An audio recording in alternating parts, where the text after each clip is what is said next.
بسم اللہ الرحمن الرحیم۔ شروع اللہ کے نام سے جو بڑا مہربان رحم کرنے والا ہے۔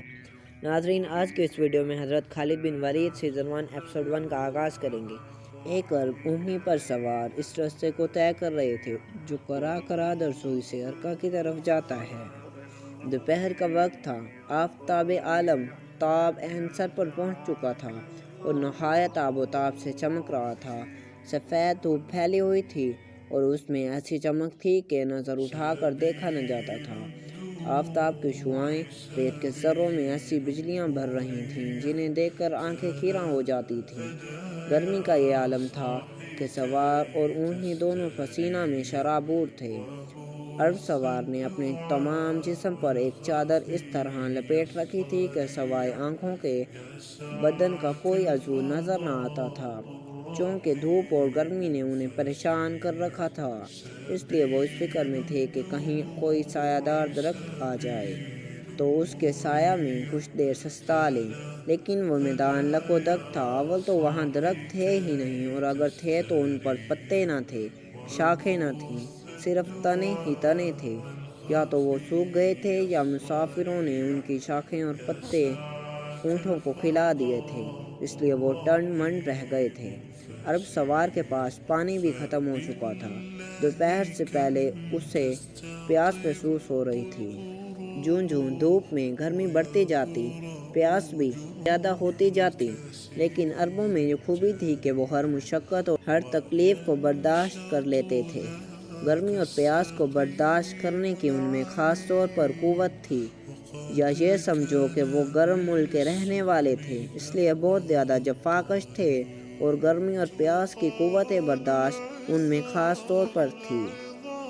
سوار نہایت تیزی سے اونٹنی کو دوڑاتے چلے جا رہے تھے۔ جب دوپہر ڈل گئی تو سوار کو دور سے چند سوار آتے ہوئے نظر آئے۔ وہ ان سواروں کو دیکھ کر بہت خوش ہوئے۔ غالباً کئی روز میں انہیں آج انسانوں کی صورتیں نظر آئی تھیں۔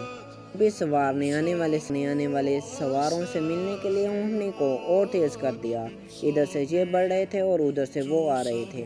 فاصلہ کم ہوتا جاتا تھا، یہاں تک کہ آنے والے بالکل قریب آ گئے۔ عربی سوار نے دیکھا، آنے والے پادری تھے جو اپنا مخصوص قومی لباس پہنے کھچروں پر سوار چلے آ رہے تھے۔ یہ 4 پادری تھے، 4 کھچروں پر سوار تھے۔ چاروں بوڑھے تھے، ان کی داڑھیاں سفید اور لمبی تھیں، 2 کی بھویں تک بھی سفید ہو گئی تھیں۔ ان کی فتراک سے پانی کے برتن اور کھانے کا سامان بندھا ہوا تھا۔ وہ سفید جبے پہنے ہوئے تھے جو ٹخنوں تک لمبے تھے، کمر سے ریشم کی ڈوریں باندھے تھے اور سینوں پر سرخ رنگ کے کپڑوں کی سلیبیں لگائے تھے۔ جب وہ چاروں عربی سوار کے پاس آئے تو عربی نے اپنی زبان میں ان سے دریافت کیا، کیا آپ کے پاس پانی ہے؟ ایک پادری نے فوراً ہی جواب دیا، ہے۔ عرب نے کہا، مجھے آج صبح سے پانی نہیں ملا، مہربانی کر کے تھوڑا سا پانی دیجیے، بہت زیادہ پیاس محسوس ہو رہی ہے۔ پادری نے کہا، تم عرب ہو؟ عرب نے جواب دیا، یہ بات تو میرے لباس سے ہی ظاہر ہے۔ پادری نے کہا، کیا تم ان عربوں میں سے ہو جو عیسائی ہو گئے ہیں؟ عرب، نہیں، میں ان عربوں میں سے نہیں ہوں۔ پادری، شاید تم عراق کے ان عربوں میں سے ہو جو مجوسی ہو گئے ہیں۔ حضور صلی اللہ علیہ وآلہ وسلم کی بعثت سے پہلے کچھ عرب مجوسی یعنی آتش پرست ہو گئے تھے اور کچھ عیسائی ہو گئے تھے۔ عرب، میں آتش پرست بھی نہیں ہوں۔ پادری نے کہا، تب تم کن عربوں میں سے ہو؟ عرب نے جواب دیا، میں مسلمان ہوں، لا الہ الا اللہ محمد رسول اللہ کہنے والوں میں سے ہوں۔ یہ سنتے ہی چاروں پادریوں کے چہروں پر کچھ تاریکی سی چھا گئی۔ ان میں سے ایک نے کہا، تب تم ان عربوں کے بھائی ہو جو ملک شام میں عیسائیوں سے لڑ رہے ہیں؟ عرب نے جواب دیا، ہاں، وہ میرے بھائی ہیں۔ پادری نے کہا، تم عرب بھوکے اور مفلس اور بالکل وحشی تھے۔ شام کے عیسائی تمہاری ہمیشہ مدد کرتے رہے، اب تم اپنے محسنوں پر حملہ آور ہوئے ہو۔ یہ سچ ہے، عرب مفلس تھے، وحشی تھے، لیکن خدا نے ہم پر رحم کیا۔ ہم میں اپنا نبی صلی اللہ علیہ وآلہ وسلم بھیجا، انہوں نے ہماری کائیا پلٹ دی، ہم شائستہ ہو گئے، لیکن ہم پر عیسائیوں نے کبھی احسان نہیں کیا۔ ہم یا تو تجارت کے لیے ملک شام آتے تھے یا ملازمت کے لیے۔ ہم جس قدر تمہاری خدمت کرتے تھے تم اس سے کم ہمیں صلہ دیتے تھے۔ تمہارے شہنشاہ اعظم ہرقل نے سمجھ کر عرب کمزور ہیں اسلامی سفیر کو قتل کر ڈالا۔ حالانکہ دنیا کی وحشی سے وحشی قوم بھی سفیر کو قتل نہیں کرتی۔ تمہارے شہنشاہ نے ہمیں اعلان جنگ دیا، ہم نے منظور کر لیا۔ لڑائی کی پہل عیسائیوں کی طرف سے ہوئی ہے، ہماری طرف سے نہیں۔ رسول صلی اللہ علیہ وآلہ وسلم نے 6 ہجری میں سلاطین عالم کو دعوت اسلام دی تھی۔ حاکم بصرہ کو بھی دعوت نامہ بھیجا گیا تھا۔ حضرت حارث بن عمیر رضی اللہ تعالیٰ عنہ سفیر ہو کر گئے تھے۔ جب وہ موتا میں پہنچے تو وہاں کے عیسائی حاکم شرجیل غسانی نے انہیں قتل کر ڈالا۔ عیسائیوں سے مسلمانوں کی لڑائی کی ابتدا اسی وقت سے ہوئی۔ پادری نے عرب کو کوئی جواب نہ دیا اور چاروں پادریوں نے اپنے خچروں کو بڑھانا چاہا۔ عرب نے کہا تھوڑا پانی تو دیتے جاؤ۔ پادری نے کہا کیونکہ تمہاری قوم ہماری قوم سے برسر جنگ ہے اس لیے تمہیں پانی نہیں دیا جا سکتا۔ عرب اگرچہ میں تم سے زبردستی پانی لے سکتا ہوں لیکن تمہیں عیسائیوں کا مذہبی پیشوا سمجھ کر چھوڑے دیتا ہوں۔ یہ کہتے ہی عرب سوار نے اونٹنی آگے بڑھائی۔ پادری اپنے خچروں کو ہانکتے ہوئے چلے گئے۔ اس وقت مسلمانوں سے عیسائی اس قدر تعصب اور عداوت و دشمنی رکھتے تھے کہ وہ پیاسے مسلمان کو پانی تک دینا بھی گوارا نہ کرتے تھے۔ عرب تھوڑے ہی دور گئے تھے کہ انہیں ایک کمسن عیسائی لڑکی ملی جو بکریاں چرا رہی تھی۔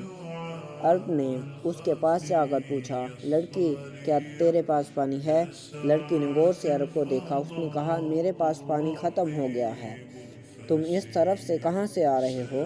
میں نے آج تک کبھی اس طرف سے کسی مسافر کو آتے ہوئے نہیں دیکھا۔ عرب نے کہا میں ایران سے آ رہا ہوں۔ لڑکی نے حیرت ناک نگاہوں سے عرب کو دیکھ کر کہا ایران سے؟ تعجب ہے، سنا ہے ایران کا رستہ بڑا دشوار گزار ہے۔ عرب یہ سچ ہے، یہ رستہ نہایت کٹھن ہے، کئی منزل تک پانی نہیں ملتا، کہیں کف دست میدان ہے اور کہیں اس قدر گھنا اور تاریک جنگل کے مسافر کو چلنے میں بڑی دقت ہوتی ہے۔ لیکن تجھے یہ باتیں کیسے معلوم ہیں؟ لڑکی میرا باپ ایک مرتبہ ایران گیا تھا، اس نے سفر کے حالات سنائے تھے اس لیے مجھے کچھ باتیں معلوم ہیں۔ عرب نے کہا کیا یہاں کہیں قریب پانی مل سکتا؟ لڑکی اس جنگل میں کہیں پانی نہیں ہے، بستی میں مل سکے گا۔ عرب بستی یہاں سے کتنی دور ہے؟ لڑکی قریب ہی ہے۔ عرب نے چلنے کا قصد کیا۔ لڑکی نے کہا ٹھہریے، شاید آپ مسلمان ہیں؟ عرب نے جواب دیا ہاں۔ لڑکی نے کہا تب آپ کو اس نواح میں احتیاط رکھنی چاہیے، یہاں کے لوگ مسلمانوں کو اچھی نظروں سے نہیں دیکھتے۔ راستے میں ایک چرواہا ملے گا، وہ بہت برا آدمی ہے، اس سے ہوشیار رہنا۔ عرب نے اس لڑکی کا شکریہ ادا کیا اور وہاں سے چلے۔ تھوڑی ہی دور گئے تھے کہ انہوں نے بکریوں کا زبردست ریوڑ دیکھا۔ بکریاں تو جھاڑیوں کے سائے میں پڑی جگالی کر رہی تھیں، شاید دھوپ اور گرمی سے بچ کر جھاڑیوں میں جا چکی تھیں، کچھ اہاڑیوں کے پیچھے چر رہی تھیں۔ قریب ہی ایک درخت تھا، اس کے سائے میں ایک چرواہا بیٹھا تھا، وہ پیالے میں کوئی چیز لے کر پی رہا تھا۔ عرب بھی اس کے پاس پہنچ گئے۔ انہوں نے اس سے پوچھا کیا تمہارے پاس پانی ہے؟ چرواہے کی آنکھیں سرخ ہو رہی تھیں جیسے اس نے شراب پی رکھی ہو۔ اس نے غور کر عرب کو دیکھا اور کہا ہاں ہے، کیا تم پیو گے؟ عرب نے جواب دیا ہاں، مجھے بہت زیادہ پیاس محسوس ہو رہی ہے، لیکن یہ تیرے پیالے میں کیا ہے؟ چرواہا پانی ہے، عرب شراب معلوم ہوتی ہے۔ چرواہے نے کہا اس پانی کا رنگ ہی ایسا ہے، اونٹنی سے اتر کر اس کی بو سونگھ کر دیکھ لو۔ عرب نے اونٹنی کو بٹھایا، پلان سے نیچے اترے۔ چرواہے نے کہا تم شاید مسلمان معلوم ہوتے ہو، پانی کو شراب سمجھ کر ڈر رہے ہو۔ عرب نے جواب دیا ہاں۔ چرواہے نے کہا خوف نہ کرو، یہ پانی ہے۔ عرب چرواہے کے پاس جا کر زانوں کے بل بیٹھ گئے اور جھک کر بو سونگھنے لگے۔ چرواہے نے اپنے پاس ایک موٹا ڈنڈا رکھا ہوا تھا، اس نے حیرت انگیز پھرتی کے ساتھ ڈنڈا اٹھا کر اس زور سے عرب کے سر پر دے مارا کہ اب وہ بے ہوش ہو کر گر پڑے۔ چرواہے نے فاتحانہ انداز میں کہا میں اس مرد مسلمان کو گرفتار کر لوں، میرا آقا اس کارنامے سے بہت خوش ہوگا۔ چنانچہ اس نے عرب کے ہی عمامہ سے اسے جکڑنا شروع کر دیا۔